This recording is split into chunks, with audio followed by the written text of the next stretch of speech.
एक बार की बात है, किनारे से थोड़ा दूर बर्फ का एक बड़ा टुकड़ा तैर रहा था। एक आदमी और 10 कुत्तों को उस पार जाना था।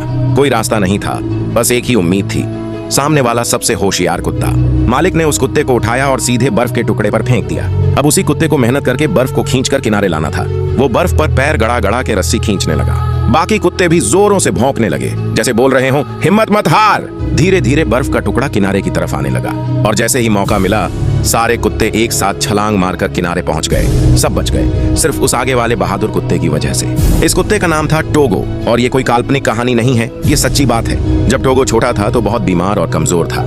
सेपाला नाम के एक आदमी की पत्नी उसे घर ले आई, पर सेपाला को वो बिल्कुल पसंद नहीं आया, क्योंकि अलास्का जैसे बर्फीले इलाके में तो सिर्फ मजबूत कुत्ते ही जिंदा रह सकते हैं। उसे लगा ये पिल्ला तो ज्यादा दिन नहीं चलेगा, पर 1 महीने में ही पिल्ला पूरी तरह ठीक हो गया। इतना ऊर्जावान हो गया कि इधर उधर भागता, चीजें चबाता, किसी की बात नहीं मानता। सेपाला ने उसे केनल कुत्तों का घर में बंद कर दिया। वो वहाँ गड्ढा खोद खोद कर भागने की कोशिश करता।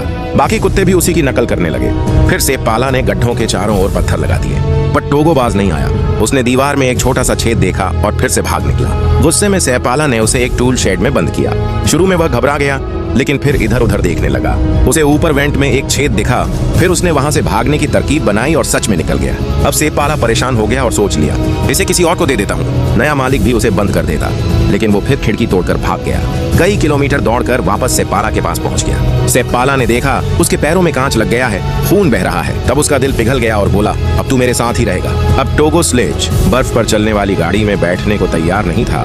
वो कुत्तों की लाइन के सबसे आगे खड़ा हो जाता। सेपाला ने उसे पीछे बिठाया, पर रास्ते में देखा टोगो बहुत तेज भागता है, तो उसे एक लाइन आगे कर दिया। जब घर पहुंचे तो देखा टोगो खुद ब खुद सबसे आगे पहुंच गया था। अब वही बीमार पिल्ला बन चुका था, लीड डॉग। सेपाला ने उसे नाम दिया टोगो। इसके बाद टोगो हर मिशन में सेपाला के साथ गया, बर्फ, जंगल, तूफान, हर जगह। लेकिन असली इम्तिहान तब आया जब टोगो 12 साल का हो गया था, काफी बूढ़ा हो गया था। उसी समय एक शहर में डिप्थीरिया नाम की बीमारी फैल गई।